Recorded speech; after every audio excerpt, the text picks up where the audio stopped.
Welcome back, Jeff Cameron Show, 93.3 Real Talk Radio and Warchant TV. Let's do it. Let's get to know some guys we don't always talk to. Brad Vanderglas is an assistant coach with Florida State, and he is kind enough to join us right now to talk about these Noles as they get set to head to Omaha and how excited we all are to watch them in the season that they've just had. Brad, thanks a lot for your time. I appreciate you joining us. Thanks for having me, Jeff. It's my pleasure.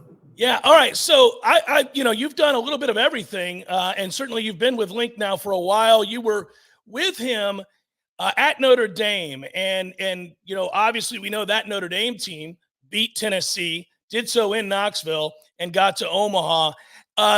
It's a weird kind of question to start with, but are there any similarities to speak of whatsoever between that team and this one? On their end, there's some similarities. It's an uber talented group, and obviously we got to do a lot of homework and prep, and that's kind of what we've been afforded the luxury of the last few days. So, I mean, they're just a gritty, well-coached team that's going to come after you. From our end, it's a completely different type of group from an experience standpoint. But we had all kinds of grad guys, 23, 24-year-olds. This team is young. They're hungry. They're talented. And, we've been kind of preparing for these moments all year, and you get to see some of those big-time players step up this past weekend, which was phenomenal. So this stage is something we're excited and ready for. Did you know when you were with the team a year ago, not everybody knows that, but then the NCAA updated their rules and allowed for a third full-time coach, and that's awesome news for you, obviously, expanding your role, allowing you to do more of what you know how to do and help in ways that, Link obviously deems very valuable. Did you know when you came to Florida State that was going to happen, that the NCAA was going to eventually get there and pass that rule so that you could be a full-time coach? Yeah, we knew it was a strong possibility. It was something in our coaches convention, our ABCA, our group as college and high school coaches that we've explored over the course of the last few years. And obviously I knew Link just as a human being, and after working with him for a year, that coming down here would provide an opportunity for me to have an expanded role. And as soon as it got approved, he went to work on the funding of the position and exactly what it would entail. And it worked out great for me.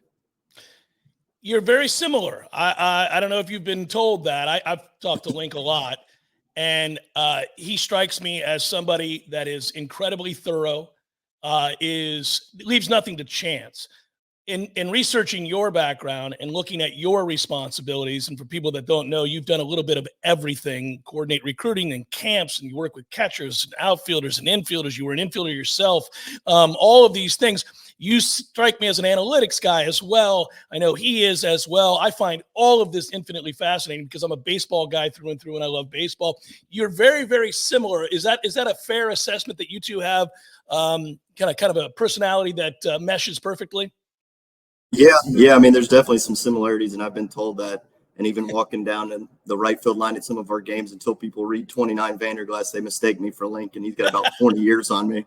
So not exactly the best appearance trait for me, but no, he's unbelievable. Like you said, he's just so organized, and the thing that really stands out, everybody knows how thorough he is and detailed, but for me, it's his versatility. At Notre Dame, he has one institution, and you're in a whole different region and a different group of players, kind of personality wise, and then the ability to come down here and obviously adapt to his hometown and the community and our type of players we have here. Just the versatility he brings to the table. There's more than one way to skin a cat, and Link is just the absolute best at getting the most out of his guys and making sure they truly believe in him. And he does that by believing them on the field and takes care of them off the field, which is obviously a trait that I admire. I don't think people realize the vast difference between Notre Dame baseball and Florida State baseball. I'm not trying to insult Notre Dame. Obviously, their history isn't as illustrious in terms of appearances and successful seasons. You guys had done something they hadn't done since 2002 when you were there. So the facilities are not the same either, and some of that is regionality, understanding the climate and all of that. But does it feel like an abundance of riches to have gone from Notre Dame to Florida State, just in terms of what you're able to do with the climate, what you're able to do with the investment. Obviously, there are schools who invest more. I'm not saying Florida State is the pinnacle, but I am saying that there's a big difference between Notre Dame's facilities and the way that you can practice and access and those kinds of things than there is certainly at Florida State. It has to feel pretty good to have the added attributes that you can utilize to bring in talent.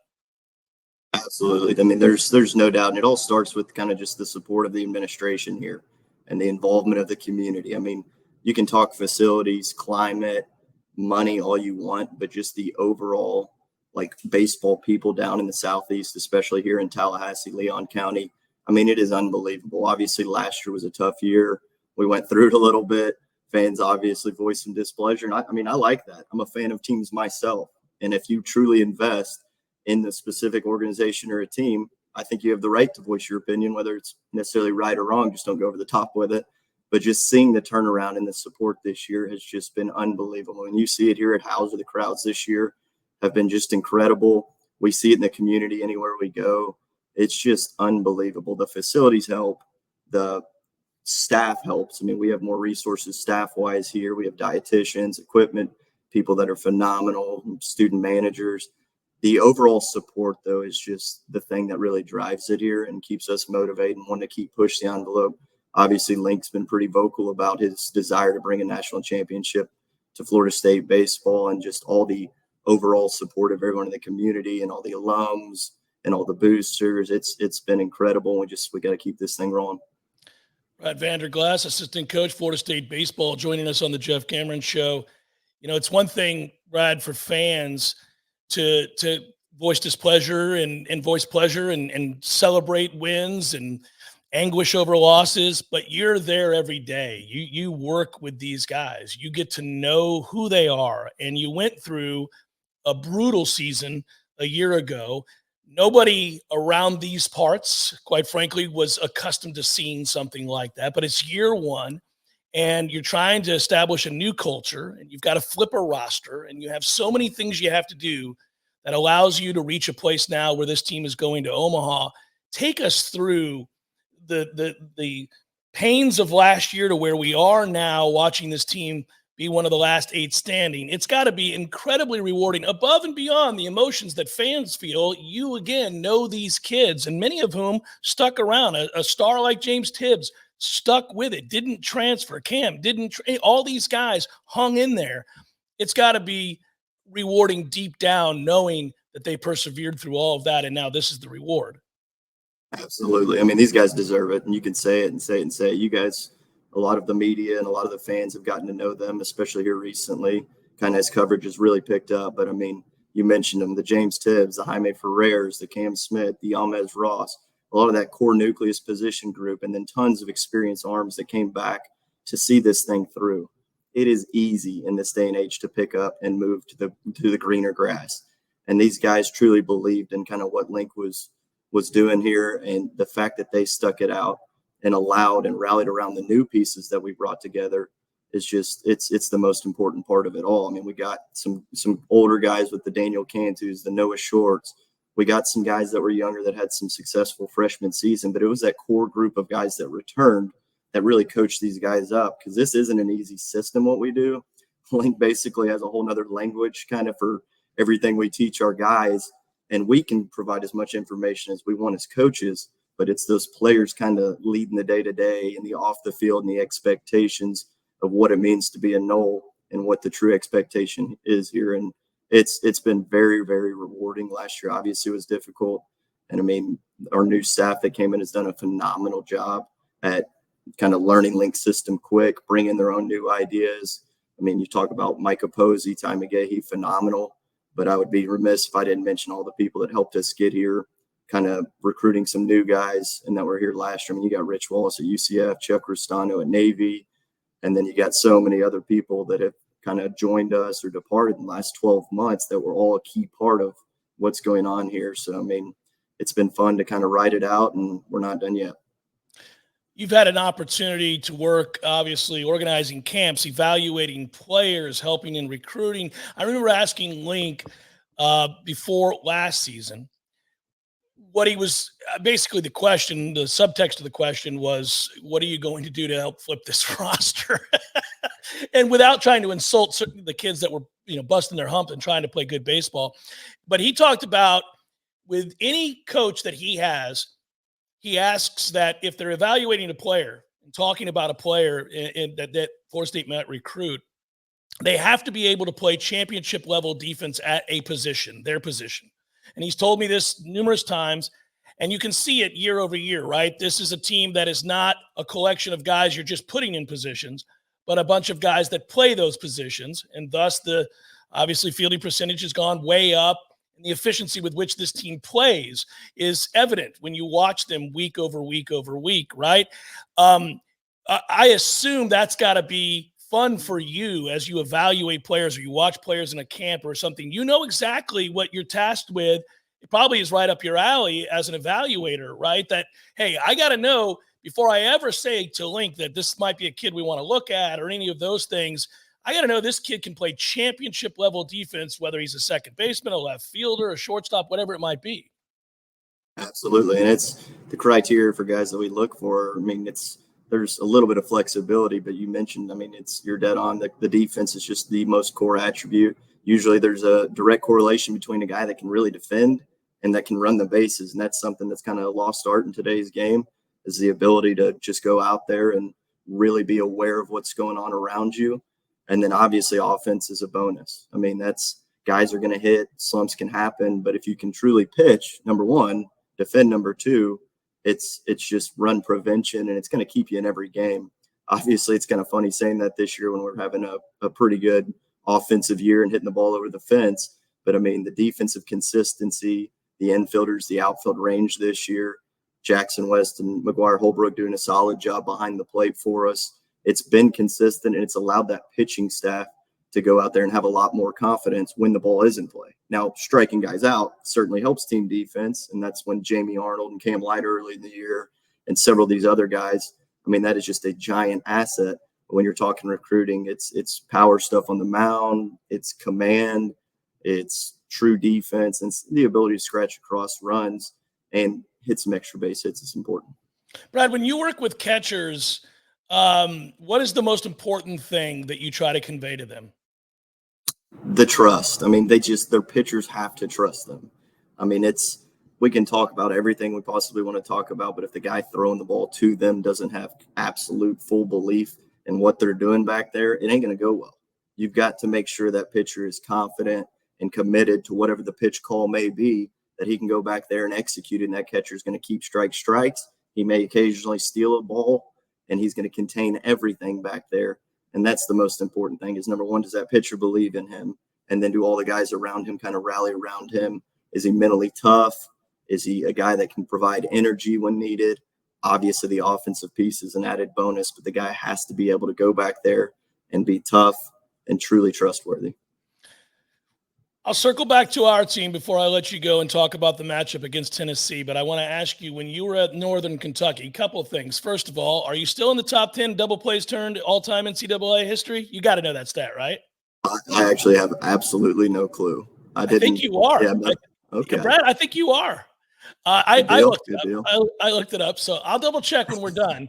But you should know that stat.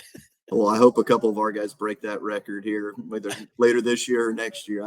That's not a big one to me. As long as our guys defend that record, then I'm good eliminating some extra bases. Did you know when you played, obviously everybody who ever picks up a ball and a glove wants to make it to the major leagues and be a star. We all grew up wanting that. But did you know along the way during your playing days that someday I want to coach? Did you always kind of have a sense that I want to coach baseball? Yeah, I've just been an ultra competitive guy, and truthfully, I like helping others as much as anything else. I like seeing other people succeed and provide them the tools necessary. So kind of as I was aging, I knew my physical limitations were going to reach a point where I couldn't advance. So I wanted to do everything I could to mentally prepare the guys that were a little better than me to keep playing as long as they could. And it kind of parlayed itself into coaching, and I've enjoyed the last 11 years. Were you always analytical? Did you always look at it that way? Were you a numbers guy? Yeah, to a degree, and it's obviously grown over the course of the last decade or so. But yeah, I always was looking for any advantage I possibly could have over an opponent. A lot of times that was one way to find it. All right, so I looked up Robinson, Illinois. And for those that don't know, there not only did you coach there, I believe you were assistant athletic director too, or something along those lines, right? Yeah, I was for a year, and I was a nutrition professor, and I retired from that at the ripe age, I think, of 23. So, Okay, first of all, I guess by way of comparison to Chicago, how far away is Robinson, Illinois from a sizable city? sizable is about 3 hours. You're kind of near 3 hours from St. Louis, 4 from Chicago, I guess 2.5, 2 hours from Indianapolis. So you're kind of in the middle of a lot.